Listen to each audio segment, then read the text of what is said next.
Magdala niya po, kape. Ang isang sachet ng kapeng binili ni Glenda, hindi lang pampainit ng sikmura. Kadalasan, ito na raw ang pantawid gutom ng kanyang pamilya tuwing umaga. Mahal. Ang ulam, 30.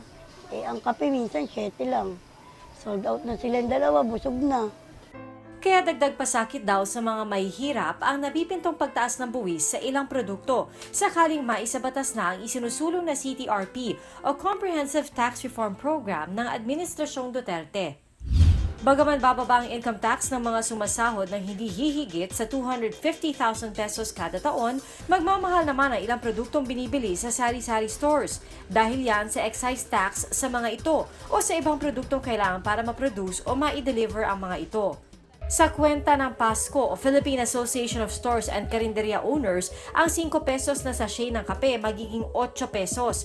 Ang isang sachet ng powdered juice na 9 pesos magiging 20 pesos. Ang litro ng soft drinks mula 16 pesos magiging 25.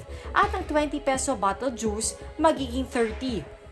Lilitan nga nila, tataas naman ang bilihin. Ganon din yun. Tataasan nila yung presyo. Ano na magiging lagay namin? Nangangamba rin ang sari-sari store owner na si Nanay Vicky. Mas malaking porsyento ng benta namin doon ang gagaling. Tapos yun po yung tataksan na lang ng malaki. Huwag naman po sana sa aming maliliit na mga manininda kuhanin. Marami pa namang umaasa sa mga sari-sari store. Ang pinagmumadalang tingi-tingi kultura natin ay dahil kulang na kulang ang pambili ng karaniwang Pilipino.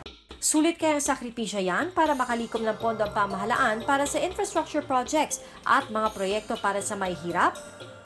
Ayon sa grupong UFCC o United Filipino Consumers and Commuters, kukuha ng buwis ang gobyerno para ipambayad sa mga proyekto na may mataas na interes, papasanin ni nanay, ni ate, ni kuya ng mahabang panahon dahil ito'y uutangin. 20 taon, 30 taon. Ang gagawin lang naman ng mga manufacturers, ipapasa ito sa ating consumers. Hindi totoong tataas ang take-home pay ng lahat ng Pilipino.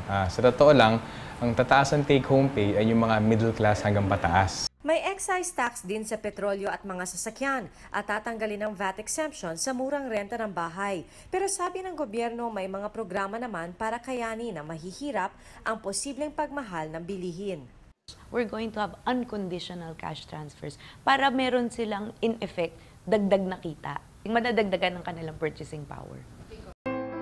Samantalang si Glenda, naghahanda na sakaling kailanganin na rin nilang tuluyang ipagpaliban ang pagkain sa umaga.